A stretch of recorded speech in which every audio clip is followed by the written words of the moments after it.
This is Frog Valley Tropical Fruit Farm, and I'm going to talk about dry farming because it's such a huge thing. I mean, it really is. Did you water? I mean, that's... I hate hearing that word. It's become a trigger for me. I don't know why. Probably because the water is all polluted now. So you got to kind of try to refrain from using it if you can. And I watched a YouTube thing by the Washington State University, I think. It's on my playlist. It was the last thing I watched. And it's short, it's like 20 minutes long. It was good. But they all had like the same management, orchard floor management as the citrus industry. So they had the mowed strips with the glyphosate or some sort of weed killer, because I think it was organic farms, but they removed all the carbon from the grow strip. And then what they discovered at the end was it was the sand was the biggest detriment to production and fruit tree growth. They basically said you couldn't dry farm in sand successfully. Not with that orchard floor. That's the whole thing. Of course they got the nutrient balancing wrong, and of course they got the compost wrong. So the orchard floor, of course they got wrong. And it turns out that all this stuff growing above ground is below ground. So when you mow your lawn, what does it do? It dies real quick. But when you have this, it stays green a lot longer. It starts dying from the bits and pieces of it in sections. I used to think that when you mowed the lawn, the grass was good too. So I would mow the orchard floor. I would mow it in between the trees with wood chip rings around them, and all the weeds pulled. As many as I could get, the ones that didn't have fire ants in them. And the trees just never grew. They weren't connected to water. They didn't die. A couple of them maybe died, but not very many of them. And stuff just never grew. I didn't realize that it was the compaction. The compaction from the sand, from the constant driving over it, was crushing all the microbial life, keeping the roots of the grass from growing down any deeper, and preventing any other naturally growing weed to fix the problem.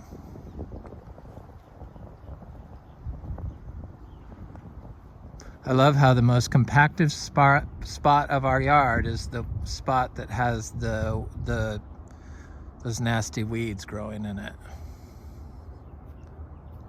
This was right in front of the house, and it was mowed. It was the most mowed part for sure. It was also the worst part. We don't have standing water anymore.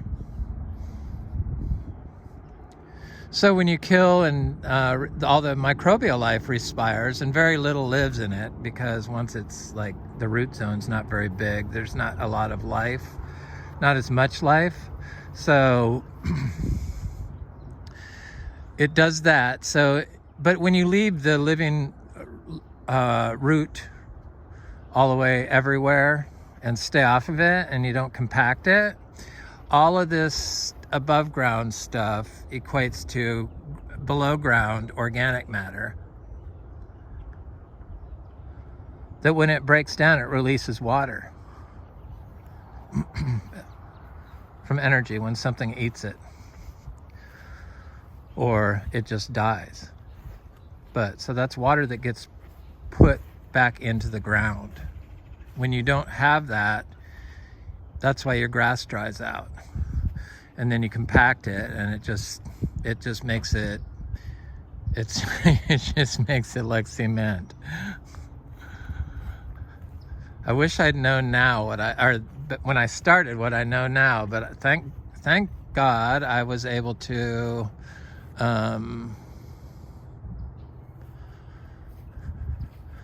figure it out and show that stuff can be dry farmed on sand successfully. Because, I mean, we do it in Florida. Citrus especially. Citrus is like the most hardy, dry, farm-capable plant that I've seen, besides cashew.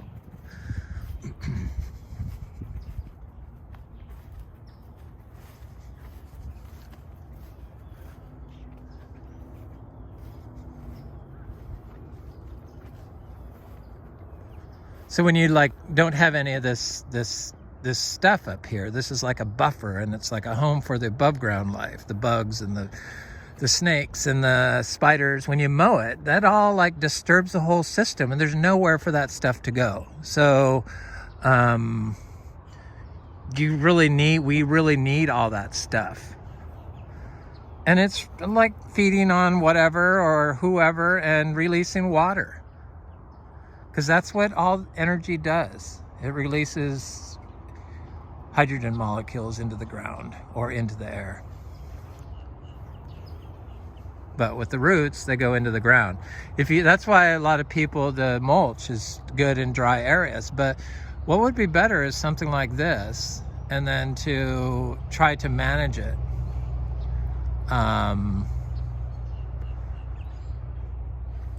Manage it so it like wasn't a fire hazard.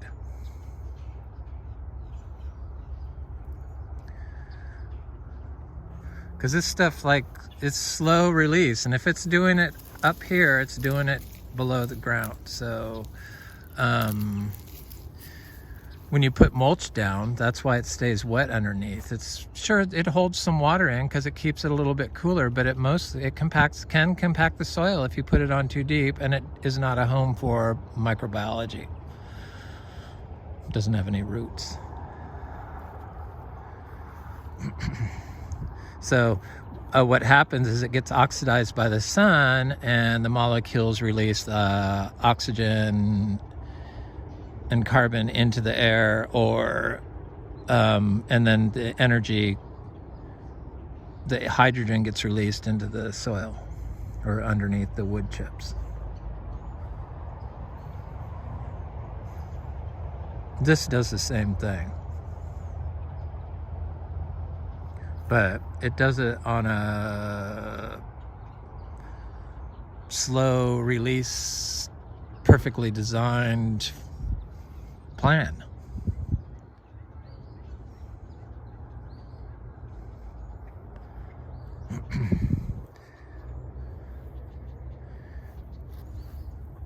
I found that interesting that they basically said you can't do it on sand. That's not true. It is possible. It's just that we've been managing our orchard floor. We just look at the tree and don't even look at anything else. You can't just completely ignore that, everything else, because there's so much of it. I mean, it's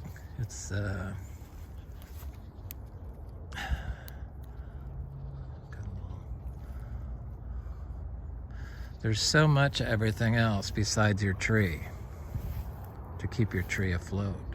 I mean, you don't have to go out and water the trees. Like, go out and water the trees in the forest.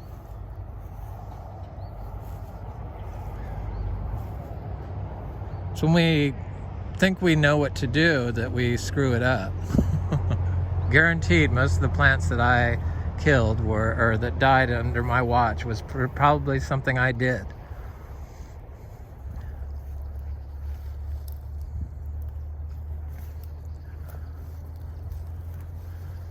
This lawn that I started with, for sure, away from this tree, but like the further I got away from it, like near the one that died, I would have, like, I don't know, plant big trees in it probably would work, because you'd cut enough holes in it.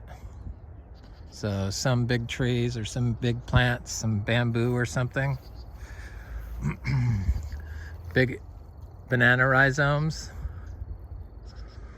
we'd probably fix it quick. But I had 10 acres to deal with, and it was hard enough just planting all the trees and then figuring out how to keep them alive and fruit them was secondary. This is one of those mangoes, Sugarloaf mangoes, that froze back, and it's come back really good. So it came back stronger than it did. It did not die below the graft.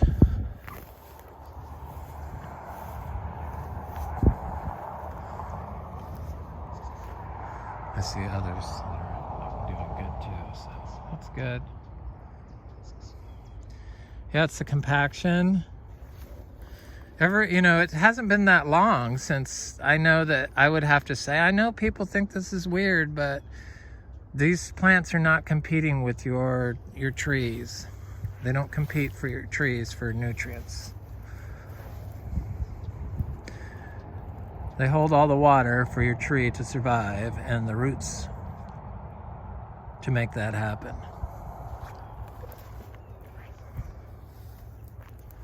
This is one of the mangoes that froze back. It looks a lot better than it did. Got some funky fungal issues going on, but that's how those grafted trees are until they outgrow it. They do outgrow it, but sometimes it takes them a while. They get it from the nursery. It comes from the nursery. It's not anything they caught from here.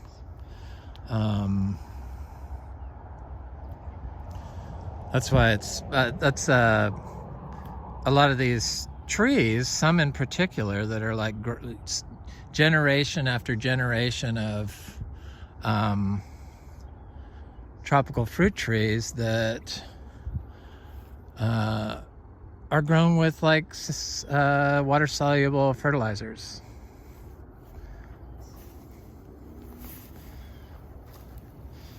If you use any water soluble fertilizers for your plants, like you throw a little slow release fertilizer in the hole before you plant it and then call it permaculture, that's not, you have to use water. So that's the difference. Yeah, you can speed things along, but it's not organic. So why bother? You don't need to do it. Totally ridiculous. You'd be better off throwing some earthworm castings in there and a handful of alfalfa pellets.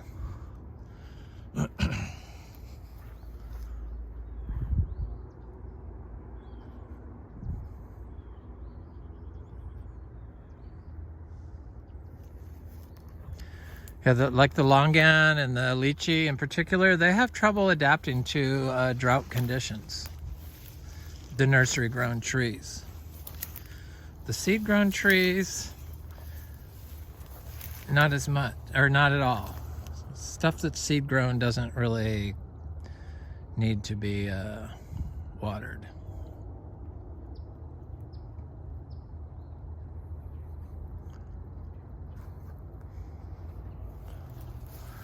These longan leaves look, they're...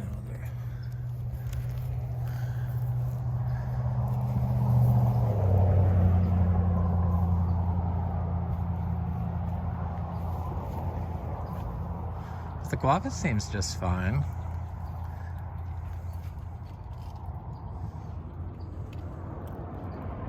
They just started talking about, inoculating your seeds to plant them, because I know most seeds are like sterilized, and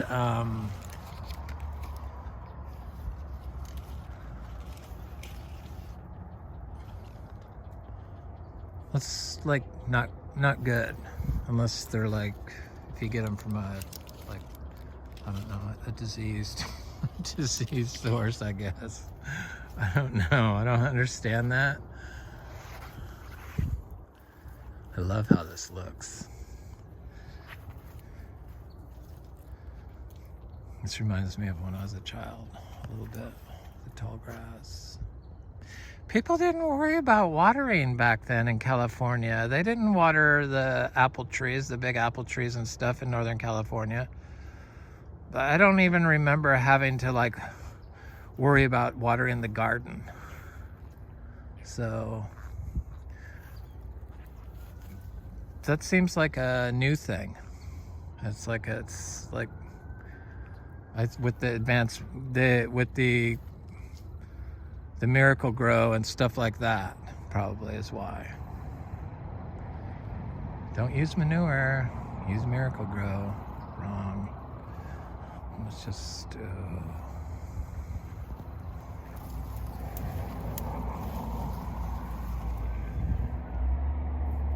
I don't talk a lot about making compost and stuff because that's something that it's like a personal learning experience that you can discover and need to discover. So it's like my way might not be how you can do it. So you have to like make it and use it.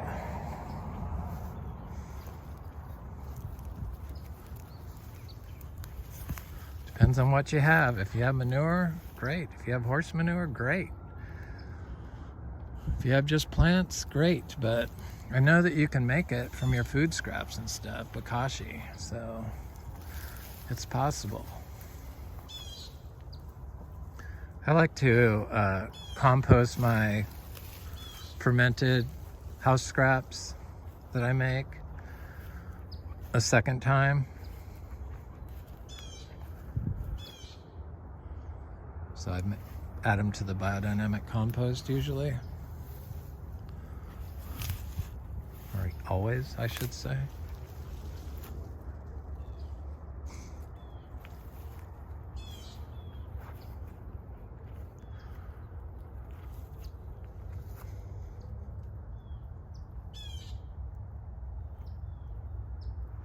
No water.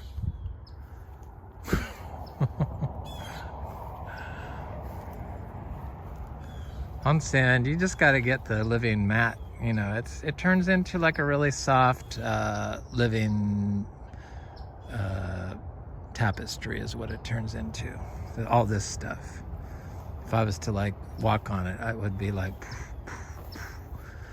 it would fall. You know, a couple inches. That's what we do to every square inch of our living spaces.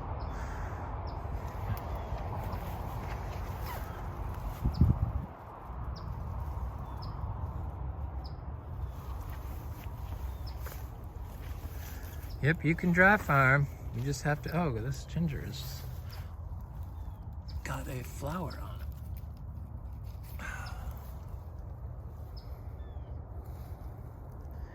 Yes. The teas work. They really make you, I don't know. When you're like mowing stuff, all those plant biogenic VOCs get like expired into the air. They can't move through the soil as water in the water because the soil's compacted like cement, the sand.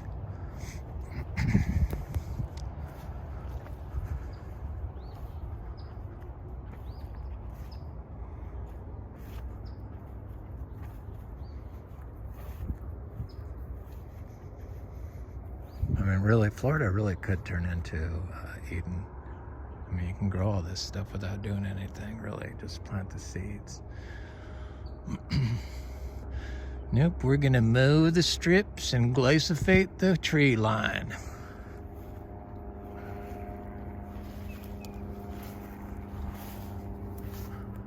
Pollute everyone in the process.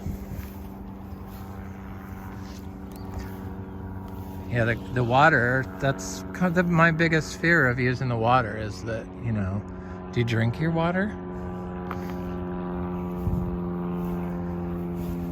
I like to use rainwater for my plants, my potted plants, when I used to water them. And some of my special plants, my little house plants that I'm like coddling along till they get big enough to be planted out here.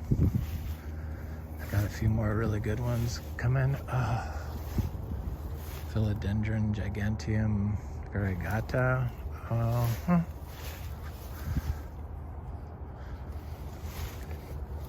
mean, who'd have thought you could dry farm cacao in Florida?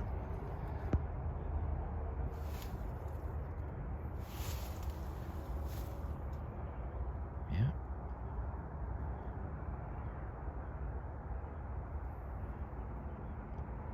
a problem.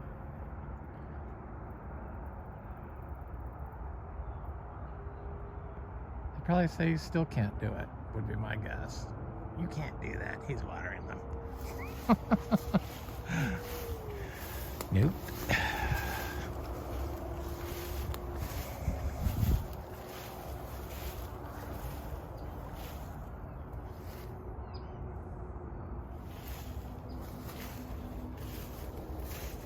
This is where I used to harvest soil humus. It's it moves around. There's not a lot of it. It can get deep in some areas, but I would put it in a paint strainer sack and leave it in water for like in a 5-gallon bucket for 3 days and use it as a spray for the entire farm. And then, because it doesn't break down, it just keeps like having this dark solution that comes out. And so I just throw the remnants back here. And I know that helped.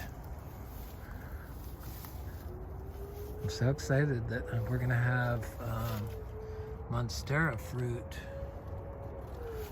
I think in July. It takes a year for them to, sorry little spider, please don't get on me. The only problem with this type of farming is you can get some stickers on you. You have to kind of ignore those and don't bring them in the house. Look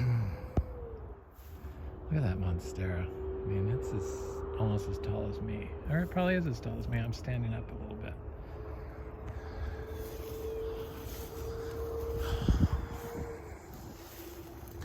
Yeah, lots of fruit. Lots of fruit.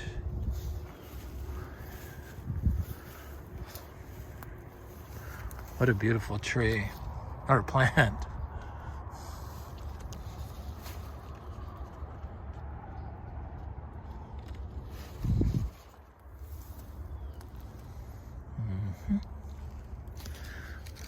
Dry farmed. I thought these were like water loving plants.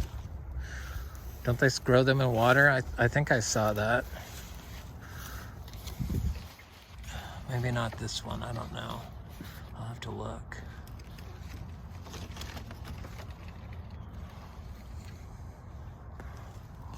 That's pretty thick, the main stalk. I've got it started elsewhere along my pathway over there, so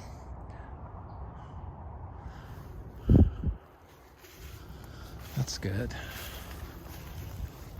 I go look at this big Luke's Garcinia over here. So I haven't gone over there and looked at it in a while.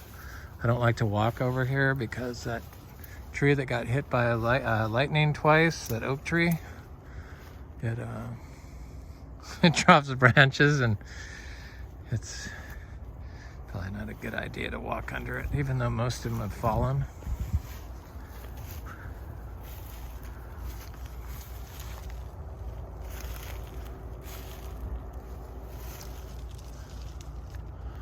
I have Luke's Garcinias in here.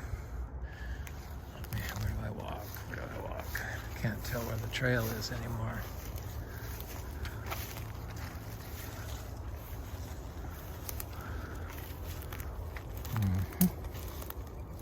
There's my control for our water for a set of sprinklers.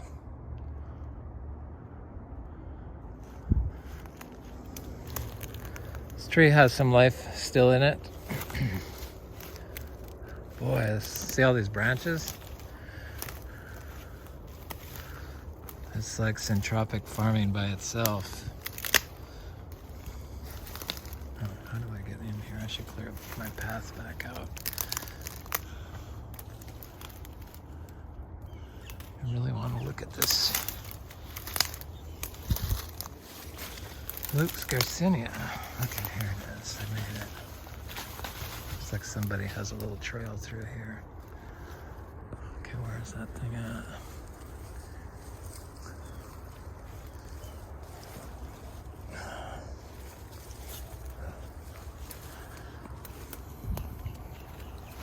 There we go. Yeah, it's getting some new growth on it.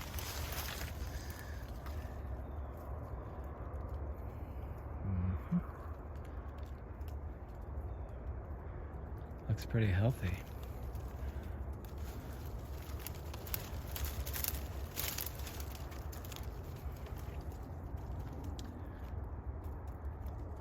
I planted 200 seeds of that. Like, it's going to be 4 years coming up. And then we had a couple of I staked them. And we had a couple of hurricanes where we got like 20 inches of rain, like back to back the first 2 years. First time it hurricaned, all the stakes floated away. So I went back and looked for the trees, and I ended up counting like it was like, I don't know, either 100 and something or 96 or something like that. And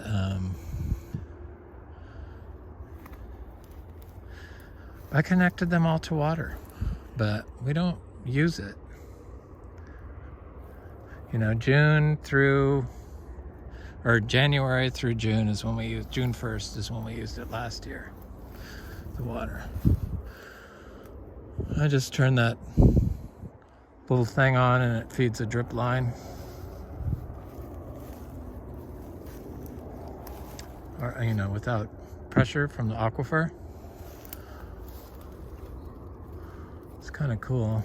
Could put it on solar, but I don't think it's necessary. Like I said, I'm more worried about the water being polluted than, but hopefully the water under here is good. With all the trees, that's what I'm banking on. Not a lot of neighbors.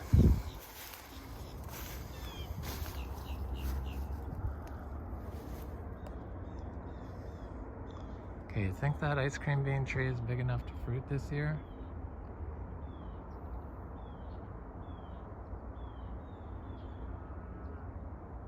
Here, my little mini moves. Anyway, this is Frog Valley Tropical Fruit Farm. I hope you have a good day.